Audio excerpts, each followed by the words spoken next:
Hello students, welcome to my class. এই ভিডিওতে আমি আলোচনা কৰিম কোয়েশ্চন নাম্বাৰ 3 আমি কৰি আছো 13.2 এক্সাৰসাইজ তাৰ কোয়েশ্চন নাম্বাৰ 3 টো এই ভিডিওতে আমি কৰিম তো কোয়েশ্চন নাম্বাৰ 3 দিয়া আছে এটা গোলাপ জামুনত চেনিৰ ৰসৰ পৰিমাণ ইয়াৰ আয়তনৰ 30%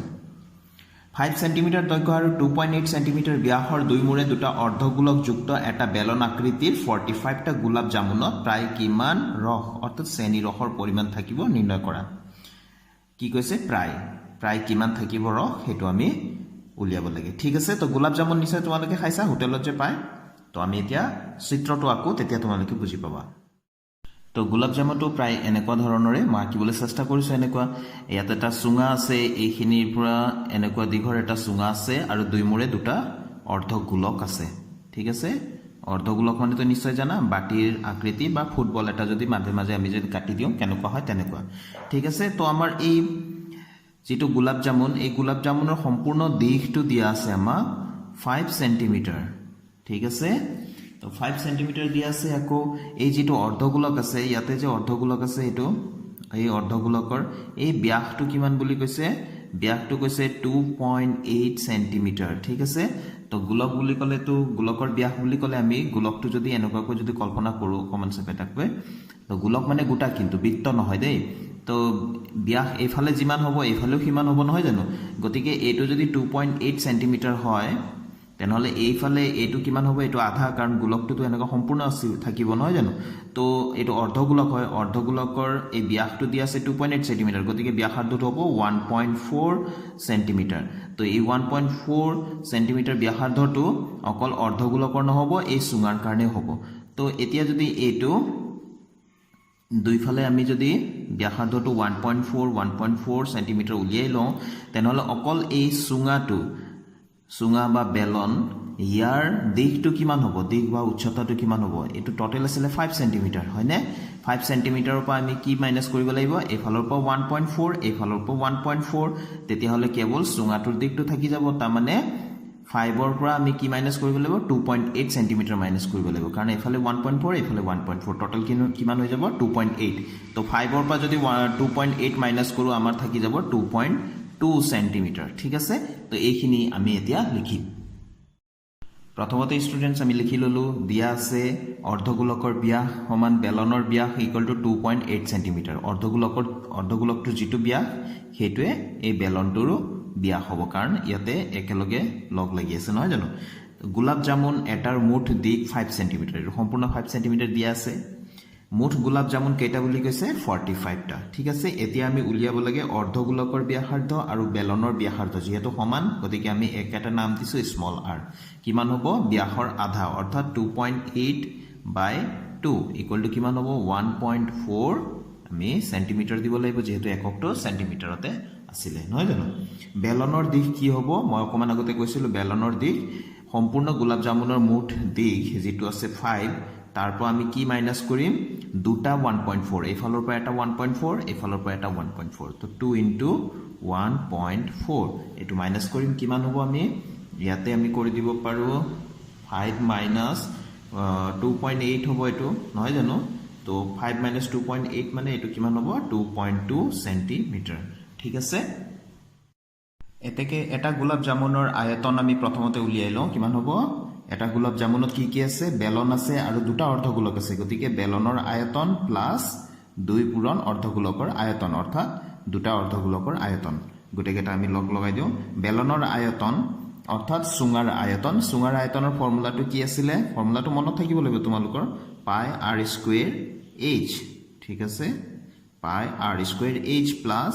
2 into অৰ্ধগোলকৰ আয়তনটো কি 2/3 পাই r কিউব ঠিক আছে এই ফৰ্মুলা বিলাক আমি একদম মনত থাকিব লাগিব ফৰ্মুলা কেটা যদি মনত থাকে এই চ্যাপ্টাৰটো 13 নম্বৰ চ্যাপ্টাৰটো একোৱে নাই একদম সহজ তো ইয়াতে কি কমন আছে সেই কমন কেটা আমি সদায় লৈ লব লাগে পাই আছে আৰু r স্কয়াৰ কমন আছে ইয়াত থাকিব h প্লাস 4/3 আৰু পাই r স্কয়াৰ টো কমন গলে ইয়াত থাকিব কি এটা r মানে কিয়নো r কিউব আছিল এটা r থাকিব এতিয়া আমি মান কেটা আমি পাতি দিও পাইৰ মানটো আমি 22/7 লব লাগিব আৰু r টো আমাক কিমান পাইছিল r টো ব্যাসাৰ্ধটো আমি পাইছিল 1.4 যেহেতু স্কয়াৰ আছে আমি দুবাৰ লম আৰু h ৰ মানটো আমি পাইছিলো 2.2 প্লাস 4/3 ইনটু আকৌ r আছে r মানে 1.4 ঠিক আছে ক্যালকুলেশন বিলাক ধুনিয়াকৈ লাহে লাহে কৰি যাবা তো 7 এটো 0.2 বাৰ যাব 14 নহয় এটো 1.4 গতিকে দশমিকটো আগতে আতৰাই ললেহে 14 হ'ব গতিকে 7 2 14 তো এই গুটে কেটা আমি যদি মাল্টিপ্লাই কৰি দিও আমি পাম 6.16 আৰু এফালে ভিতৰত আমি প্ৰথমতে পুৰণৰ কামটো আগত কৰি লওঁ 2.2 আমি যেনেকৈ আছে তেনেকৈ লিখিম এফালে তলত 3 এটো 4 14 গুণ 56 56 হয় আৰু দশমিক আছে এক ঘৰত লাষ্টৰ পৰা আমি কাউন্ট কৰো এক ঘৰৰ পিছত দশমিক আছে তো ইয়াতো এক ঘৰৰ পিছত আমি দশমিক ডেসিমেলটো বহাব লাগিব ঠিক আছে তো 6.16 এটো হল তাৰপিছত এই হিসাববিলাক আমি কৰিম এতিয়া এই দুটা আমাৰ যোগ কৰিব লাগে এটা 2.2 আছে প্লাস 5.6/3 তো আমি লসাগু লৈ লব লাগিব লসাগুটো 3 হ'ব তো এইটো দি আমি লসাগুটো পূৰণ কৰিব লাগিব 6.6 হ'ব প্লাস এ নিজৰে লসাগু যেতিয়া এটো ডাইৰেক্ট বহিব 5.6 ঠিক আছে তো এটো আমি পালো এতিয়া এটো তলত 3 এটো 6.16 এটো পূৰণ যেহেতু আমি লিখিব পাৰো এটো ব্ৰ্যাকেট মানে পূৰণ 6.6 ইনটু এই গুটে কেটা যোগ কৰি দিলে কিমান হ'ব আমি পাম 12.2 এতিয়া এই দুটো আমি মাল্টিপ্লাই কৰিলে তো আমি পাম 75.152 বাই তলতো 3 আছিল এই গুটেখিনি কি আছিল জামু এটা গোলাপ জামুনৰ আয়তন আয়তন বুলি কলে আমাৰ যেটো একক থাকিব তাৰ ওপৰত আমি কিউব দিব লাগিব এটো এটা গোলাপ জামুনৰ আয়তন উলিয়ালো এতেকে 45 টা গোলাপ জামুনৰ আয়তন হ'ব 45 ইনটু এটা গোলাপ জামুনৰ আয়তন কোনটো আছিল এইখিনি আছিল নহয় জানো তো এইখিনি মাল্টিপ্লাই কৰিম 75.152 বাই 3 এটো সেন্টিমিটার কিউব তো 3 15 গুণ 45 3 দি 45 কাটি দিলো এইটা এই দুটা আমি মাল্টিপ্লাই কৰিম মাল্টিপ্লাই কৰিলে আমি পাম 1127.28 এইখিনি ইমান সেন্টিমিটাৰ হল ঠিক আছে এইখিনি হল 45 টা গোলাপ জামুনৰ আয়তন এতিয়া আমাক শ্ৰেণীৰ ৰসৰ পৰিমাণটো উলিয়াব কৈছিলে আমাক দিয়া আছিল এখানে আমি লিখিম যেহেতু এটা গোলাপ জামুনত শ্ৰেণীৰ ৰসৰ পৰিমাণ ইয়াৰ আয়তনৰ 30% ঠিক আছে